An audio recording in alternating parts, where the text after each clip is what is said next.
So a lot of times in Lilah's lesson, like I would often do with girls Lilah's age, we talk a lot about transitioning to head voice to hit high pitches.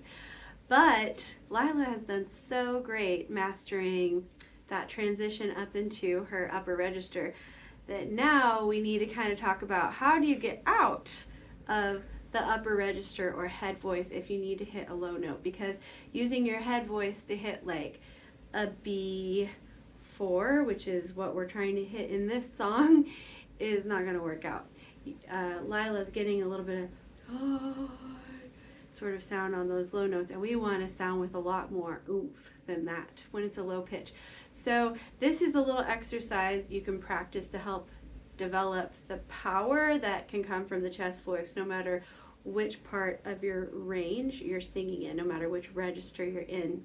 You still want to try to kind of blend a little bit of the sparkle from the upper register and a little bit of the power from the lower register, no matter where in your range you're singing.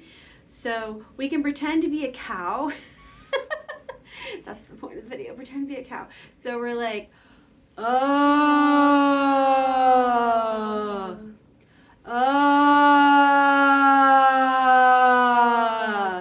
Or like if you're yelling for your mom, mom, mom.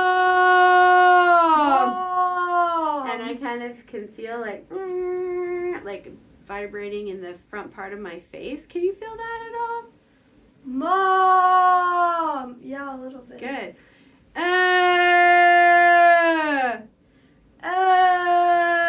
Good. And now try lay.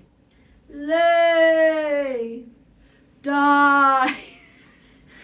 That's Die. an actual lyric, so. Lay. Lay. Oh, it's a little bit. Lay. Lower. Lay.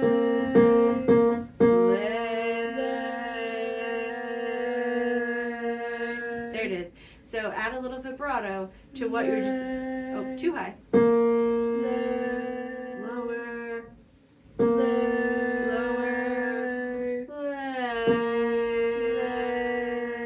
There it is. Now do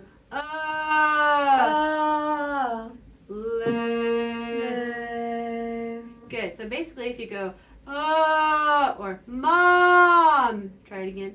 Mom. And just add some vibrato. Mom. Mom. Now try the word lay. Lay. Oh, low. Lay.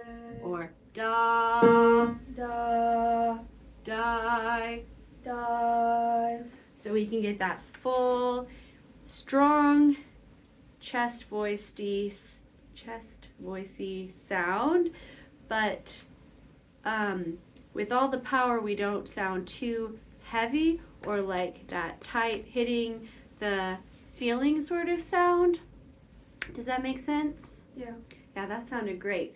So let's try and put it in the context of the song again. Great job, Lylah. 2 thumbs up for you.